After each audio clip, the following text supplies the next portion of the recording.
বন্ধুরা সবাই কেমন আছেন? আশা করি নিশ্চয়ই অনেক ভালোই। ইব্রাহিম 365 ইউটিউব চ্যানেলের পক্ষ থেকে সবাইকে স্বাগতম। সাথে আছে এমডি ইব্রাহিম হোসেন মজিদ। তো বন্ধুরা আজকে যে বিষয়টা নিয়ে কথা বলবো, আজকে যে বিষয়টা আপনাদেরকে দেখাবো সেটা হচ্ছে যে আপনারা কিভাবে ডবল এক্সপোজ ভিডিওগুলো আপনারা বানাবেন। তো আমরা টিকটকে কিন্তু এরকম ডবল এক্সপোজ ভিডিও অনেক দেখে থাকি।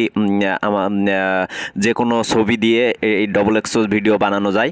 তো এইগুলো কিন্তু অনেক অ্যামাজিং লাগে। তো সেটা আপনারা কিভাবে করবেন সেটা আজকে আপনাদেরকে প্র্যাকটিক্যালে দেখাবো। বন্ধুরা তার আগে বলে নিচ্ছি, যারা এখন আমার চ্যানেলটি সাবস্ক্রাইব করে রাখেননি তারা দয়া করে পাশে থাকা বেল আইকনটি অবশ্যই সাবস্ক্রাইব করে রাখেন, পাশে থাকা বেল আইকনটি অবশ্যই ক্লিক করে রাখেন।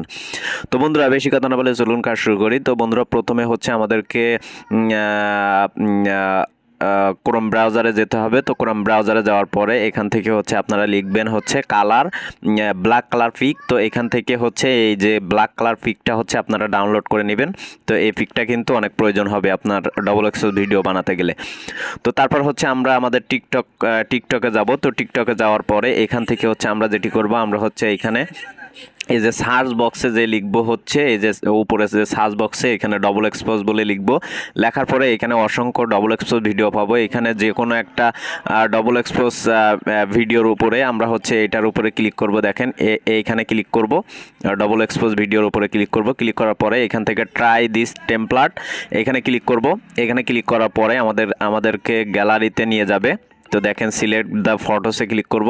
ক্লিক করার পরে এখান থেকে হচ্ছে আমরা যেটি করব, আমরা হচ্ছে প্রথমে হচ্ছে আমাদের ব্ল্যাক কালার যে ছবিটা আছে সেটা সিলেক্ট করব। তারপর হচ্ছে আমরা যে ছবিটা নিয়ে ডবল এক্সপোজ করতে চাই সেই ছবিটার উপরে ক্লিক করব।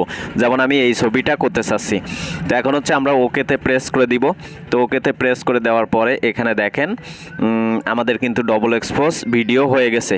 এখন হচ্ছে আমরা আমাদের মনের মতো সাউন্ড এইখানে কিভাবে করব, এখান থেকে সাউন্ডে ক্লিক করবে। এখান থেকে আপনি অসংখ্য সাউন্ড পাবেন।